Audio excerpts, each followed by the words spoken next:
పైన ఉన్న వాళ్ళందరూ సార్ కలిసిన వాళ్ళందరూ కూర్చోవాలి. వెనక సీట్లోనే అందరూ కూర్చోవాల్సిందిగా విజ్ఞప్తి చేస్తా ఉన్నాం. కూర్చోవాల్సిందిగా అన్నా పార్టీ అధ్యక్షుడే క్రమశిక్షణతో ఉండాలా అన్నా.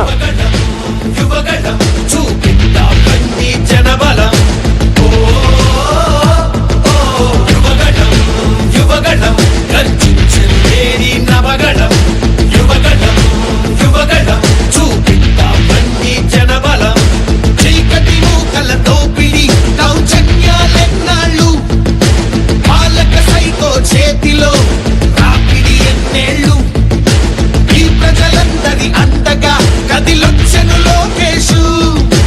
నీ యువనేతకు తోడుగా చూపరని జోషు. యువగణం యువగణం గర్జించెను ఏరి నవగణం. యువగణం యువగణం చూపిద్దాం బండి జనబలం. లోకేష్ గారిని కలిసిన వాళ్ళందరూ ఎవరి సీట్లలో వాళ్ళు కూర్చోవలసిందిగా విజ్ఞప్తి చేస్తా ఉన్నాం. లోకేష్ అన్నను కలిసిన వాళ్ళందరూ ఎమ్మెల్యేలు, ఎంపీలు, మంత్రులు ఎవరి సీట్లలో వాళ్ళు ఆసీనులు కావాల్సిందిగా విజ్ఞప్తి చేస్తాం.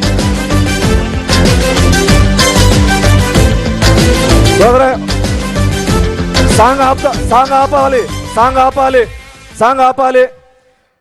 బీటెక్ రవీణ్ని ప్రసంగాన్ని కొనసాగించాల్సిందిగా విజ్ఞప్తి చేస్తాం. దయవుంచి ప్రతి కార్యకర్త కూడా తెలుగుదేశం పార్టీ జెండా చేతిలో పెట్టుకోవాలి. ప్రతి చైర్ దగ్గర కూడా జెండా పెట్టాం. దయవుంచి మన ముఖ్యమంత్రి గారు చంద్రబాబు నాయుడు గారు వచ్చినప్పుడు మన జెండాతో స్వాగతం పలకాలి. దయవుంచి ఇటు సైడ్ ప్రతి ఒక్క గ్యాలరీలోనూ కూడా ఉన్నాయి. దయవుంచి అందరూ కూడా చేత పట్టుకుని ఉంచుకోవాలని చెప్పి కోరుతూ ఉన్నాం. బీటెక్ రవీణ కొనసాగించు. అందరికీ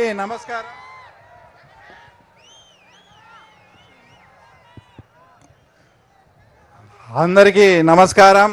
తర్వాత ముఖ్యంగా మన తెలుగుదేశం పార్టీ ఆవిర్భవించినప్పటి నుంచి కూడా ఎన్నడూ కూడా కడపలో మహానాడు జరగలేదు.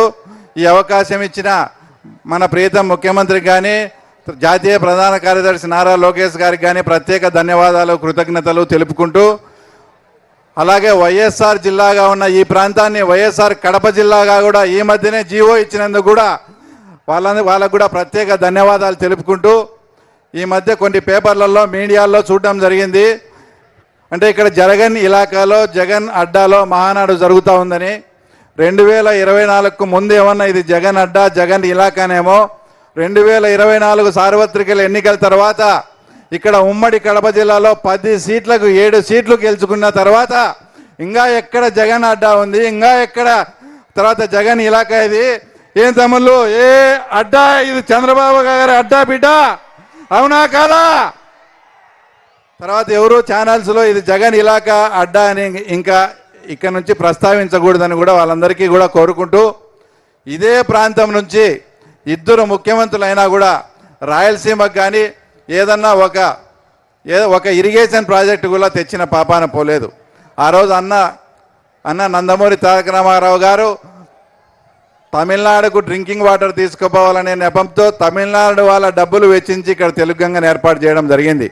తర్వాత గాలేరు నగర్ కానీ హెచ్ఎన్ఎస్ఎస్ కానీ ఇవన్నీ కూడా ఒక అద్భుతమైన ప్రాజెక్టులు మన నందమూరి తారక రామారావు గారు ఇక్కడ తలపెడితే 2014 నుంచి 19 లోపు ఈ ప్రాజెక్టులో ఎక్కడెక్కడ లొసుగులు ఉన్నాయి, ఎక్కడెక్కడ టన్నెల్స్ ఉన్నాయి, అవన్నీ కూడా కంప్లీట్ చేయాల్సిన బాధ్యత మన ప్రీతం ముఖ్యమంత్రి గారు తీసుకొని ఇప్పటికి మాకు ఆయన చెప్పినట్లు పులివెందులకు కూడా కుప్పం కన్నా ముందు పులివెందులకు నీళ్ళు ఇస్తానని ఆ మాట నిలబెట్టుకునే ఘనత మన తెలుగుదేశం పార్టీది, నారా చంద్రబాబు నాయుడు గారిది.